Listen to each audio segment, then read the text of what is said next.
তারাবির নামাজ সামনে তো আরেকটা বাহাস আসবে, 20 পড়বেন না 8 পড়বেন, ঈদের নামাজ কত তাকবীরে পড়বেন ইত্যাদি। যে মাসআলাগুলোকে নিয়ে সাহাবায়ে কেরামের যুগ থেকে শুরু করে ইখতিলাফ চলে আসছে, এগুলো নিয়ে আমরা কিয়ামত পর্যন্ত ইখতিলাফ করতেই থাকবো। বলেন ঠিক তাই না?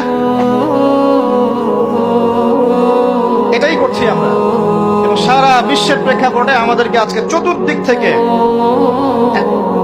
গলার মধ্যে রশি পেঁচিয়ে টান দেয়া হয়ে গেছে, খালি ফাঁসির কাজটা ঝোলা বাকি এখন আমার। উদাহরণটা এভাবে দিতে পারি আমি, যারা বোঝার তারা বুঝবেন ইনশাআল্লাহ। সমুদ্রের ধারে দাঁড়িয়েছেন কখনো? অনেকে দাঁড়িয়েছেন, মানে কিন্তু চোরাবালি থাকে, আছে চোরাবালি আছে। এই চোরাবালিতে কেউ যদি ডুবে যায়, দেখা যায় যে আস্তে আস্তে তার হাঁটু, তারপরে তার কোমর, তারপর বুক আস্তে আস্তে ডুবতে থাকে। আমাদের অবস্থাটা এখন এমন হয়েছে যে প্রথমে আমাদের উম্মাহ, এই দেহটা একটা চোরাবালিতে পড়েছিল, পরে তার প্রথমত টাকনু পর্যন্ত ডুবেছে। সে হাত পা ছোড়াছড়ি করছে, আমাকে বাঁচাও, আমাকে উঠাও। চারপাশে উম্মার অনুসারী মানুষরা ছিলেন, তারা বলছে নড়াচড়া করবেন না, নড়াচড়া করবেন না, নড়াচড়া করলে আরো ডুবে যাবেন, ওইভাবে থাকেন। উম্মাহ বেচারা এভাবেই ছিল। তারপর আস্তে আস্তে আস্তে আস্তে তার হাঁটু পর্যন্ত ডুবে গেল। সে অস্থির হয়ে ছটফট করছে, আমাকে বের করো, আমাকে বের করো, আমি ডুবে যাচ্ছি।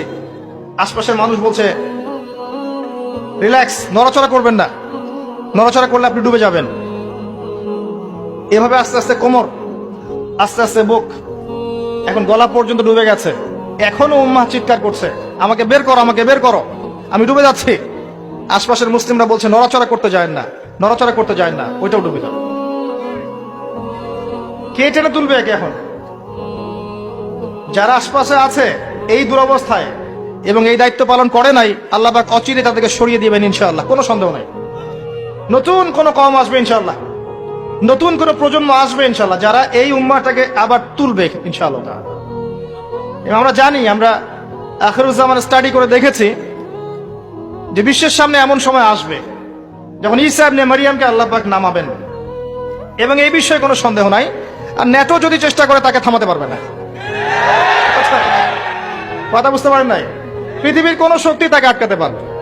আল্লাহ পাক এটা বলে দিয়েছেন, সিরিয়ার দামেস্কের সাদা মিনারের উপরে 2 জন ফেরেশতার কাঁধে ভর করে ঈসা ইবনে মারিয়ামকে আল্লাহ পাক পাঠাবেন। হাদিস এভাবে এসেছে, তার চুলগুলো ছিল ব্রাউন কালার এবং অনেক কাত পর্যন্ত লম্বা। চুলগুলো দিয়ে টপ টপ করে পানি পড়তে থাকবে, দেখে মনে হবে মুক্তা ঝরে পড়ছে। এত স্পেসিফিকলি কোন কিতাবে বলা থাকতে পারে, কোন রিলিজনের মধ্যে থাকতে পারে ইসলাম ছাড়া? ইসলামই তো সেই রিলিজন যেখানে আপনি হায়েজ নিফাসের মাসআলা পাবেন, পররাষ্ট্রনীতিও পাবেন। অন্য কোথাও আছে? ঈসা ইবনে মারিয়ামের চুল দিয়ে টপ টপ করে পানি পড়তে থাকবে, এটা পর্যন্ত বলা আছে।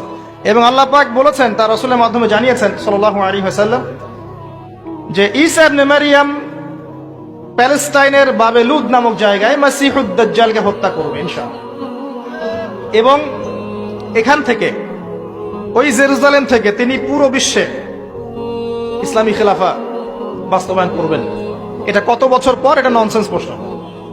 এটা কত বছর পর? এই প্রশ্নটা হচ্ছে এমন প্রশ্ন যে আদম আলাইহিস সালাম আর হাওয়া আলাইহিস সালাম যে গাছের ফল খেয়েছিলেন, ওই গাছের নাম কি? এই প্রশ্ন যেমন ভিত্তিহীন, ননসেন্স প্রশ্ন, এরকমই ননসেন্স প্রশ্ন হচ্ছে কত বছর পর এটা হবে। এটা দিয়ে আপনার কি দরকার? কত বছর পর হবে, এ দিয়ে আপনি কি করবেন, আমি কি করব? কারণ আমরা তো অপদার্থ, আগাছা, আমাদের সাথে এগুলো সাথে কি? আমাদের তো বেসিকই ঠিক নাই। ঈসা ইবনে মারিয়াম এর হাতে আল্লাহ রাব্বুল আলামিন 40 বছর পৃথিবীর খেলাফা রাখবেন ইনশাআল্লাহ তাআলা। তখনকার যে প্রজন্মটা থাকবে, এই প্রজন্ম ইনশাআল্লাহ ওই চোরাবালিতে ডুবে যাওয়া উম্মাহকে টেনে বের করবে ইনশাআল্লাহু আযজা ওয়া জাল্লা।